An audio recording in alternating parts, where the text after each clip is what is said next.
home late from work and my wife told me she was in love with someone else. I just want to divorce him and be with him, even if it means walking away with nothing. My eyes fell to the divorce papers already laid out on the table. Suddenly, a wave of relief washed over me. Fine, I said. I agree. It's human nature to be drawn to the new and tired of the old.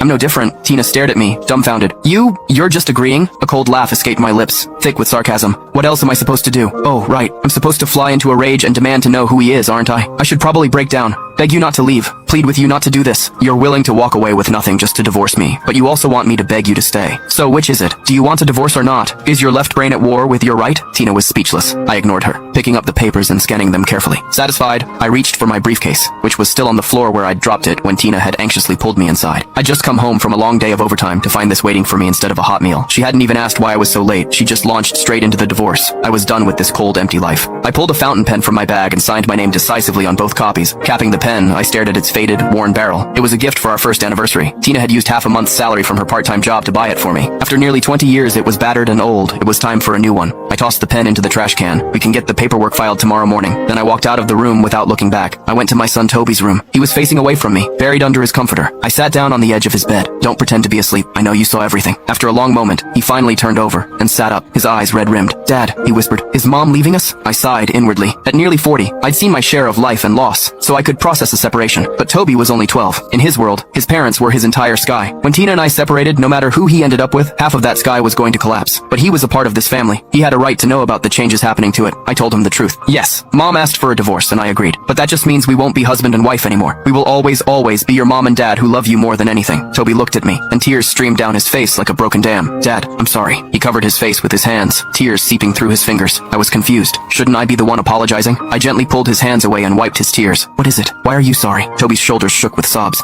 The other day, when Mom picked me up from school, she was with another guy. She said he was her assistant, but when she was driving, he kept leaning against her and his hand was on her leg. I'm sorry, Dad. I didn't want to lie to you. I didn't know how to tell you. My hands clenched the bedsheet. A cold fury crept through me. How dare she, to flaunt her affair in front of our son. I let out a long, slow breath and pulled him into a hug, my heart aching for him. Toby, this is not your fault. Anyone would be confused in that situation. If I were you, I would have done the exact same thing. Toby pulled away, his tear-filled eyes looking up at me pitifully. Dad, do you still want me? I paused, then gently stroked the back of his head. I smiled. I think the question is, do you want to stay with me? Toby sniffled and nodded so hard his head bobbed. I squeezed his cheek gently. All right, you have school tomorrow. Time to get some sleep. He obediently lay down. After I tucked him in and waited for him to drift off, I turned off the light and quietly left the room. The next day, Tina and I went to the courthouse and filed the divorce papers. When we got back, she started packing her things. Neither Toby nor I asked if she needed help. We moved around each other like ghosts. But that evening, as I came home from work, Tina called out to me. Your father called me today. My heart leapt into my throat. He said Sean lost his job and he wanted me to help him out, give him a position at my company.